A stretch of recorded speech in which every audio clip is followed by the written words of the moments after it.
right, welcome into the reaction show for a loaded, and I mean loaded, Week 7, October 12th. It's been, this day has been talked about all year. There's been all sorts of debates and controversy on Twitter about how you shouldn't schedule weddings on October 12th because it's going to be such a packed slate.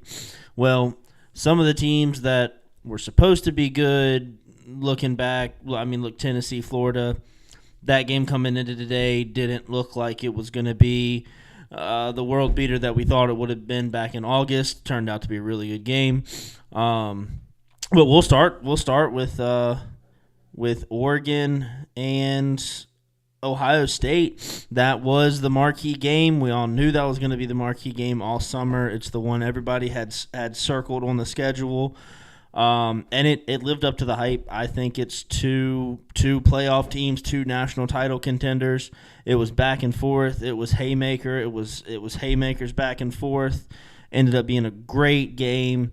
And it all came down to the end. Oregon went down and kicked a field goal to take a 1-point lead. In the early parts of the game, there were some mistakes that really made you think that Ohio State was going to take it. There was an interception early on that it was a completion for Ohio State where the Ohio State player was laying on his back or something and rolling around, and the ball was rolling around, and the Oregon player came up with it. I thought it was very much an interception. They didn't even review it. They called it a completion and just moved on. And I mean, from there, I was like, oh, this is Ohio State's day. Oregon, it's pretty tough when they're playing against the refs, the replay booth, and Ohio State. Then shortly thereafter, Oregon scored a touchdown, had a bad snap, bad hold, go for two. For a second, you thought they were kicking the PAT. It was a bad snap. It was a bad hold. The holder picked it up and ran and tried to do something with it, but he ended up just throwing it kind of like weirdly over his head, and it was intercepted in the end zone, and the Ohio State was bringing it back, and I thought they were going to bring it back for 2 points, and I mean, early in the first quarter really kind of set the tone for the rest of the game, but he got stopped and ended up being like 7-6 at that point. Ohio State scored again. Oregon went down and scored to get to 12 and went for 2 again and didn't get it, 14-12. So then it was just kind of all a weird scoring game the entire time. But, yeah, down late. Oregon was down. Oregon would have been down 2, 31-29. They kicked a field goal to go up 32-21 with a minute left-ish. Ohio State drives down the field. They get close to field goal range, on about the 30. And then Jeremiah Smith gets just a egregious offensive pass interference. He just basically pushes the defender to the ground and turns around and catches the ball. So they go back to about the 45, and, I mean, that was kind of it for them. The big play that everybody's going to be talking about is they were on about the 43 or 45 yard line with 6 seconds left, and they had a timeout left, and I do not know what he was thinking, but Will Howard drops back, reads the defense, and takes off running up the middle, and he slides down with the timeout left at probably the 38 or 40 yard line as time expires, and it's just all time boneheaded play. He's got to throw that ball away and at least have a shot at a Hail Mary, or if it was me, the way kickers are going these days, give your kicker a shot at a 60-yarder. Like, my goodness, how do you do that? I mean, he's an experienced veteran quarterback. That's all the announcers were talking about all night, is how experienced he is and how he's made for Ohio State, brought him in for these late big games. But yeah, he just blew it for him. Dylan Gabriel came out looking pretty good, 23 of 34, 340 yards, 2 touchdowns. But yeah, I mean, it's going to be that last play. But I think coming out of this game, these are both playoff contenders. They might meet again in the Big Ten championship. They're both better than anybody else in the league for sure. I mean, the next game I'll talk about USC Penn State. That might be your 3 and 4 in the Big Ten. I guess USC's fallen out of that now, being 1-3 in conference. But yeah, that game was a heck of a game too. Penn State was down 20-6 at halftime. And everybody on Twitter was saying how bad Penn State looked. Honestly, me watching it looked like Penn State was running around in molasses the entire first half. They just looked like they didn't have it. This was not their day. USC, who has all sorts of problems themselves, was just running right over this Penn State team. Well, I don't know what they fed them, what they gave them, what they said to them at halftime, but Penn State came out in the third quarter with a fire lit under them. And after scoring 6 points in the first half, they come out and score 24 points in the second half. The game ends up going to overtime, and it's just a kicker blowing it. The USC kicker USC got the ball first. They had a field goal to make Penn State actually have to do something, and he just missed it wide left. He just pulled it. Just wasn't a good kick. And then Penn State, I think I tuned out because I just assumed that they win. So they won by a field goal, so I assume they just ran up the middle a few times and kicked a field goal and went home. Like, it's kind of an anticlimactic way to end a very exciting football game, but that's what we had. Moving down the list here, this is just going down the rankings on the ESPN college football scores.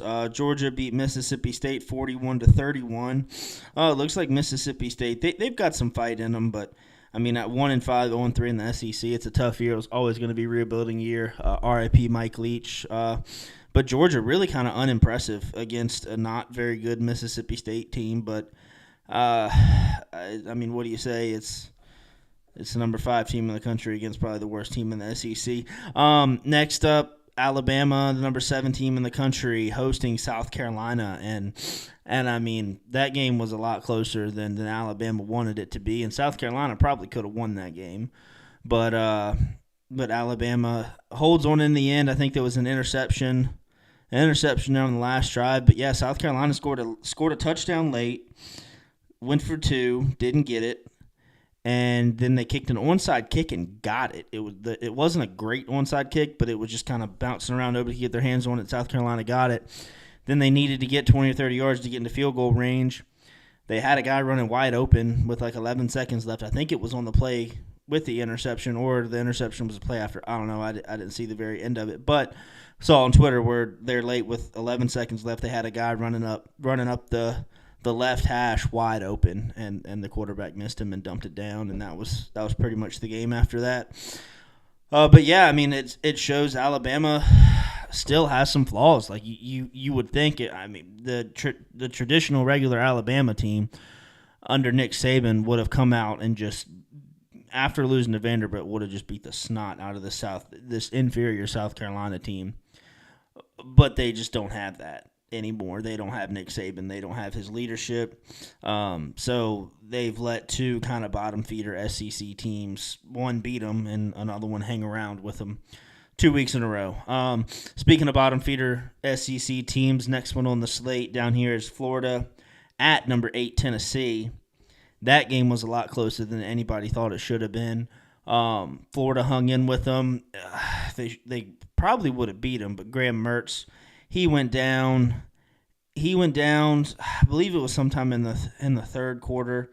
Could be wrong about that, but he went down, and then DJ Lagway came in, and I mean a lot of Florida fans are high on that guy, and turned out that probably should be high on that guy, but he came in, and it was like, all right, well, it's not a huge drop off. Well, his very first play, he throws a terrible interception right to a linebacker. I mean, it was tough.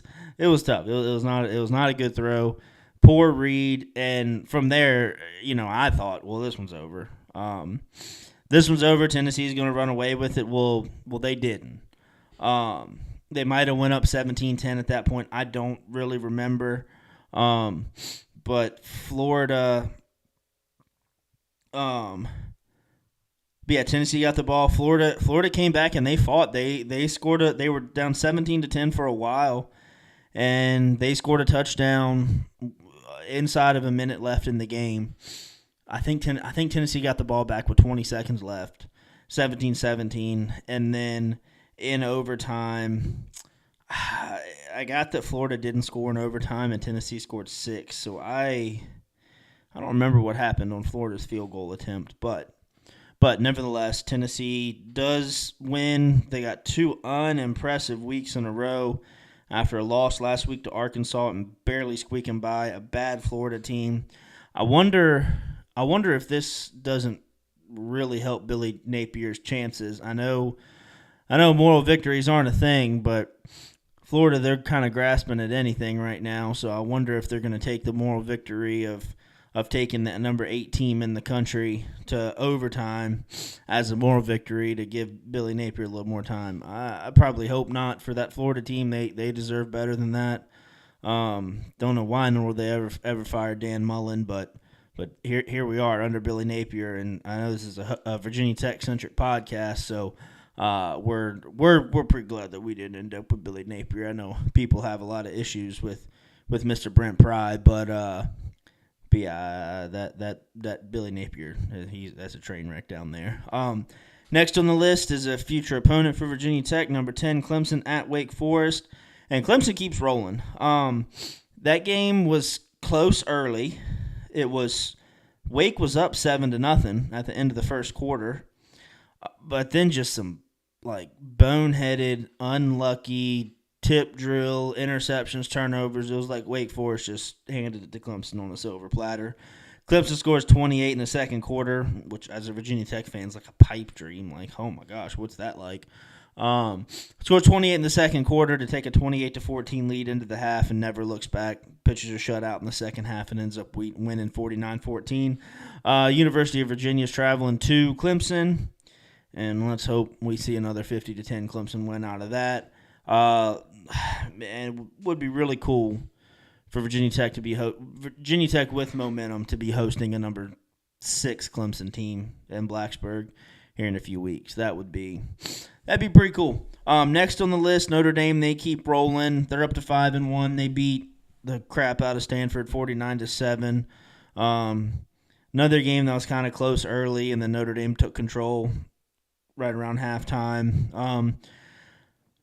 Iowa State beats West Virginia 28-16. They're looks like tied for the number 11 ranked team in the country. So good for them. Iowa State looks like they are the favorites in the Big 12.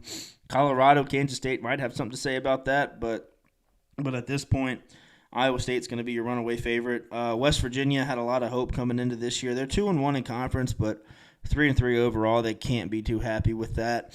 Next, we got Arizona and BYU. I didn't watch this game. BYU beats the mess out of Arizona 41-19. Missouri and I don't remember his name, the really good receiver that Missouri has. They run all over UMass, playing at UMass. Like, what? Pitt and the number 22 team in the country, now 6-0, 2-0 in conference. They could be a problem for the Hokies' chances to make the ACC championship game if we are able to run the table. Now, if we don't beat Clemson, I don't think a 2-loss team has a chance. But there's a few teams that are looking like 8-0 was a for real possibility. Pitt's one of them. Let me actually take a peek at their schedule. So they have Syracuse, SMU, Clemson, Louisville. So they're not going 8-0 in conference. SMU's another team that has a chance to go 8-0. Clemson's a team that has a chance to go 8-0. So there's going to be some figuring done there, but the Hokies are definitely going to need some help.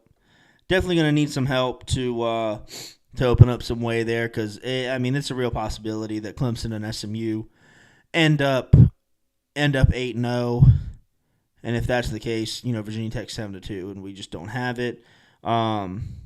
So we'll have to see. Virginia was undefeated in conference. They took a loss today, so that helps our case a lot. But we'll see. And last on the top 25 list for today, Illinois and Purdue. That ended up being a heck of a game. I didn't watch it, so I can't speak too much on it. I do know that Illinois was up 24-3 at halftime, and then into the third quarter, they had a significant lead. And then Purdue put up 17 in the third quarter and 23 in the fourth quarter for a 40-point half. They had 43 points, and 40 of those were in the third and fourth quarter. Illinois, the number 23 team in the country, a lot of people have a lot of faith to say this Illinois team is resurgent. They're playing better. And Purdue's terrible this year. They haven't been playing with anybody.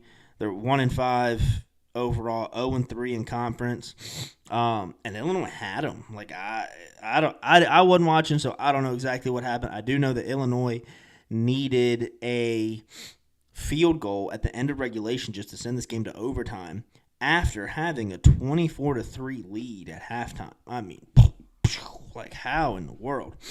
End up winning it in overtime by 50-49, so they keep rolling. But that's going to be a wake-up call for them, and they're going to have a lot of work to do coming into the week. So now let's check on the ACC scores for the day. We did the ranked ones.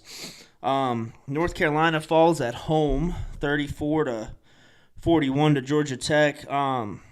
Mac Brown and the rotting corpse of what Carolina used to be. Just keep rolling on. You see what happens when they don't have a NFL first-round pick quarterback.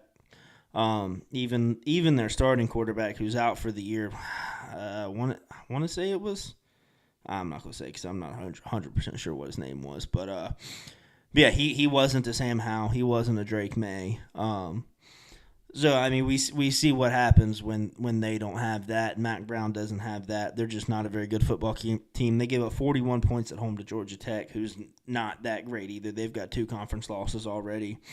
Carolina's now 0-3 in conference and 3-4 overall. And, I mean, just struggling. They're really just struggling. Next, we got Louisville and Virginia. Virginia, they're kind of scary. They've got some fight to them. That Calandria guy, he doesn't just pack it in. He's got some fight. He's got some spunk. He can spin it. He can run it. They did come up short against Louisville, but that's a Louisville team that a lot of people thought had a good chance to make a run at this conference. They've lost 2 games now. Who were their losses to? They lost to Notre Dame and SMU back to back. That's 2 pretty good teams. But I don't think Louisville is all everybody thought they were going to be. But I mean, still they're a decent football team. Their quarterback's like 30, so you think he'd be able to handle it. So the point there is that Virginia's hanging with decent football teams. They're closing. They in the few games they've gotten down pretty good, but then they come right back in the fourth quarter and they beat Wake Forest on a good comeback and they beat Boston College on a good comeback. So yeah, they've got some guys and I don't know if there'll be much of a problem for Tech this year if Tech plays like they did the last 2 weeks against Miami and Stanford. But give that Calandria guy a couple of years and give Tony Elliott a couple of years, they might be a problem. Now, I will say, I think Tony Elliott's out of there the first chance he gets. I do not think that he wants to be at UVA. The first chance that any other job comes calling for him to be a head coach, if he even gets them going in the minuscule most right direction, he is gone. He's going to take the first decent job that comes up because I'm sure he wants out of UVA as much as anybody. So I think long term they're going to be a stepping stone job, but we might see a Bronco Mendenhall thing with this Tony Elliott guy that he gets them good for a year or two and then bounces. But you're seeing the building blocks now. They're playing better football. and taking Louisville right to the brink. And I mean, they're 2-1 in conference, 4-2 overall, 2-1 in conference. They may have something to say. They may have something to say by the end of the year, but their schedule's rough.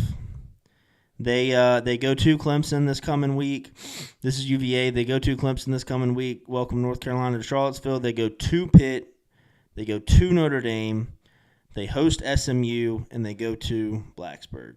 So, yeah, they're in, and right now they're kind of in the mix right now, but they're going to end up with 4 conference losses. They just that back end of that schedule is tough. And then the last game of the night in the ACC was Syracuse and NC State. Syracuse won 24-17. Colin McCord looks like he had a good night, 31 of 42 for 346 and 2 touchdowns. NC State, good gravy. They were right there with Virginia Tech in the beginning of the year as dark horse playoff contenders, ACC championship contenders. And they've gotten off to a 3-4 start, 0-3 in the ACC, and just do not look good. I don't know if Dave Doran is on the hot seat yet, but he's close. I can't imagine they're very happy down there in Raleigh with. I can't imagine they're very happy down there in Raleigh with all of that. So let me scroll through the rest of the games. Kansas State's currently up 14-7 on Colorado. When I'm gonna get off of here, I'm gonna go up and watch that. Boise State and Hawaii. Boise State's up 13-0 right now. Ashton Genty is already at 109 yards and 1 touchdown, and they are in the second quarter. I don't know how far into the second. Oh, they're halfway through the second quarter. He's already got 100 yards. So yeah, they're gonna run away with that one. So let me scroll down through here. Any other games that I watched? I think I covered all the ones that I watched. So we'll have our regular Tuesday show next week. And then we have Boston College coming to town on a Thursday night. We're excited for that. It's going to be a little chilly, so bundle up. I believe it's Orange Effect, so if you got your orange coats, wrap up, stay warm, and wear orange and be loud. We're excited for that one. I expect big things, but we'll get into that more on our Tuesday episode. But yeah, again, had a great week of football. We're excited about the rest of the week, and we're excited about this evening. So yeah, I'm gonna hop off of here. If y'all could please like, subscribe, follow the podcast account on Twitter. Check out any of our other stuff that we've posted, and we'll see you next time, and go Hokies.